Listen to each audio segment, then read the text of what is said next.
สำเพ็งเยาวราชและที่ท่าเรือ Next pier ราชวงศ์ N5 Alight here for Chinatown สำเพ็ง Market ค่ะ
ที่มีการจุดธูปเขาดาว1 นิ้ว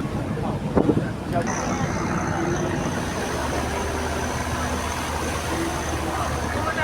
ะอย่างนี้นะอ๋อไม่ได้ดูไม่ได้ด